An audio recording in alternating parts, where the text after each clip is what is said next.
Hello friends, welcome to Rida kitchen. இன்றைக்கி நம்ம பார்க்க போகிறது விருதுநகர் பொரிச்ச பரோட்டா பார்க்க போகிறோம். வீடியோக்குள்ளே போகிறதுக்கு முன்னாடி மறக்காமல் ரிதா சேனலை சப்ஸ்கிரைப் பண்ணிக்கோங்க. ஓகே ஃப்ரெண்ட்ஸ், வாங்க வீடியோக்குள்ளே போகலாம்.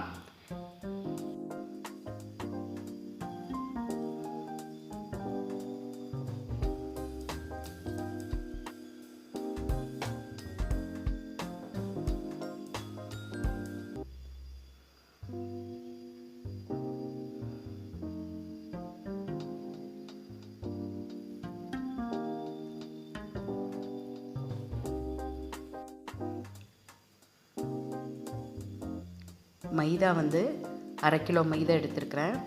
அரை கிலோ மைதாவுக்கு ஒரு 13 பரோட்டா வரும். முட்டை 1, பால் அரை கப், சர்க்கரை ஒரு 1.5 டீஸ்பூன் போடணும், உப்பு தேவையான அளவு, சோடா உப்பு ஒரு 1/4 டீஸ்பூன் சேர்த்தா போதும். சோடா உப்பு அதிகமாக சேர்த்தா புரோட்டாவில் எண்ணெய் குடிக்கும், அதனால் அளவாக சேர்த்துனா போதும். இதெல்லாம் நல்லா மிக்ஸ் பண்ணி விட்டுட்டு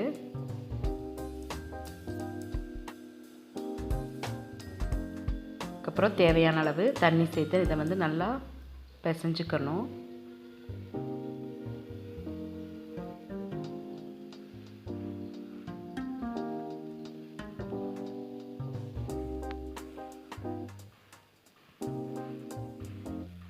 இந்த மாவெல்லாம் நல்லா ஒன்று சேர்கிற மாதிரி நல்லா பிசைஞ்சுக்கணும். பிசைஞ்சிட்டு காமிக்கிறேன் பாருங்கள். இந்த மாதிரி பிசைஞ்சிட்டு நம்ம உள்ளங்கையில் வச்சு நல்லா நல்லா அழுத்தி பிசையணும்.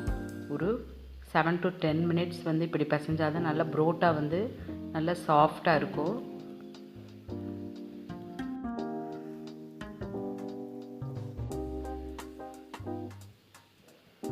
இப்போ இதுக்கு பாருங்கள், இந்த மாதிரி சாஃப்டாக இருக்கணும்.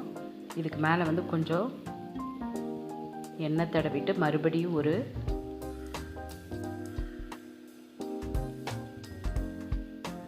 உள்ளங்கையில் வச்சு அழுத்தி மறுபடியும் கொஞ்சம் நேரம் பிசையணும்.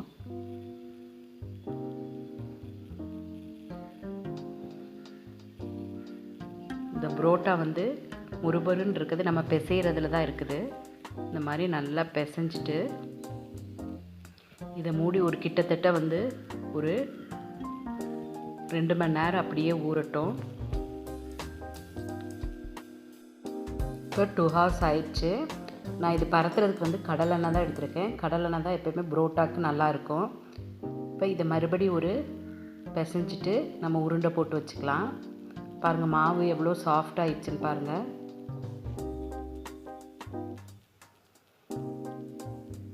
நம்ம இந்த மாதிரி மறுபடியும் அழுத்தி பிசையும் போது நல்லா புரோட்டா சூப்பராக வரும்.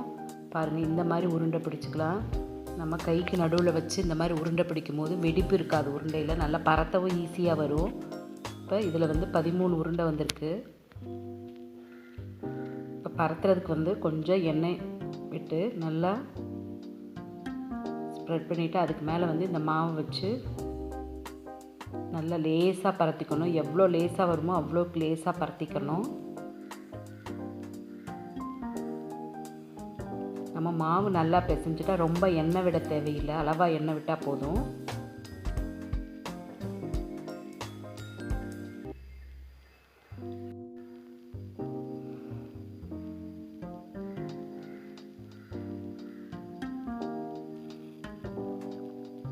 எவ்வளோக்கு எவ்வளோ மாவு நல்லா பரத்த முடியுமோ அவ்வளோ லேசாக பரத்திக்கணும். இப்போ இந்த மாதிரி பரத்திட்டு கொஞ்சம் எண்ணெய் ஊற்றி நல்லா எல்லா பக்கமும் தடவிட்டு நம்ம இது ஒரு கட்டரில் கட் பண்ண போகிறோம். இந்த மாதிரி கட்டர் எடுத்து இப்படி கட் பண்ண போகிறோம்.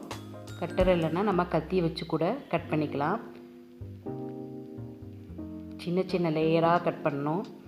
அப்போ தான் புரோட்டாவில் நல்லா அடுக்கடுக்காக தெரியும். பாருங்கள், இந்த மாதிரி எவ்வளோக்கு எவ்வளோ சின்னதாக கட் பண்ண முடியுமோ அவ்வளோக்கு எவ்வளோ சின்னதாக கட் பண்ணிக்கணும். இந்த மாதிரி புரோட்டா செய்யும்போது நல்ல லேயர் கிடைக்கும். பாருங்கள், இந்த மாதிரி கட் பண்ணிவிட்டு இந்த மாதிரி எடுத்தோம்னா நமக்கு எடுக்கிறதுக்கு நல்லா ஈஸியாக வந்துடும்.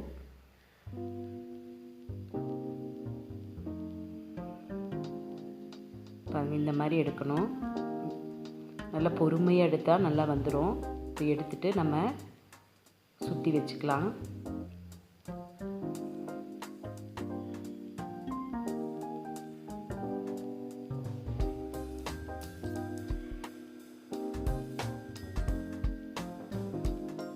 பாருங்கள், இந்த மாதிரி நல்ல லேயர் கிடைக்கும்.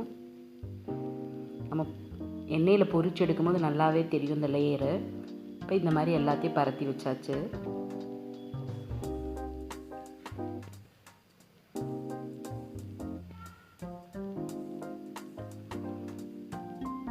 பரத்தி ஒரு 5 மினிட்ஸ் இப்படி வச்சுக்கலாம். இப்போ 5 மினிட்ஸ் ஆயிடுச்சு. இப்போ பரத்தி நம்ம எண்ணெய்க்குள்ளே போட்டுக்கலாம். நம்ம பரத்தும் போது ரொம்ப அழுத்தம் கொடுத்து பரத்தக்கூடாது.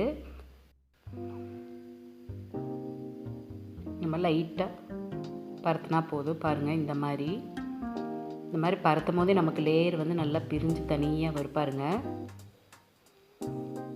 ரொம்ப லேசாகவும் பரத்திடக்கூடாது. ஒரு மீடியமாக பரத்திட்டு இந்த அளவு பரத்தினா போதும். எண்ணெய் நல்லா காஞ்சோன்னே நம்ம போட்டு பொரித்து எடுத்துக்கலாம்.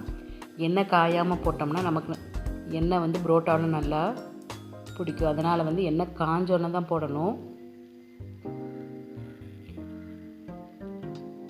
பாருங்கள், ஒரு சைடு பொரிஞ்சோன்னே மறுபடி நம்ம திருப்பி போட்டுக்கலாம்.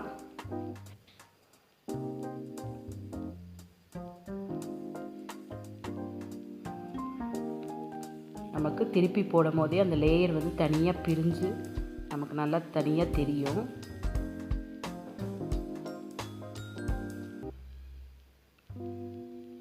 பாருங்கள், எவ்வளோ லேயராக வருது. இந்த மாதிரி நம்ம கட் பண்ணி செய்யும் போது சூப்பராக லேயராக சூப்பராக வரும்.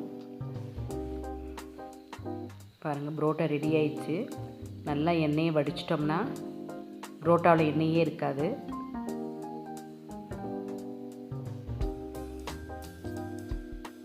பாருங்கள், சூப்பரான விருதுநகர் பொரிச்ச புரோட்டா ரெடி ஆயிடுச்சு.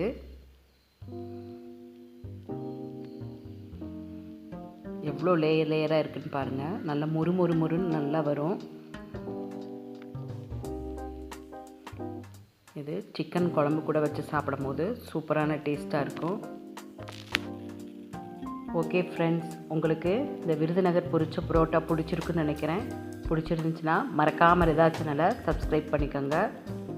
அடுத்த வீடியோவில் சந்திக்கலாம். பாய்.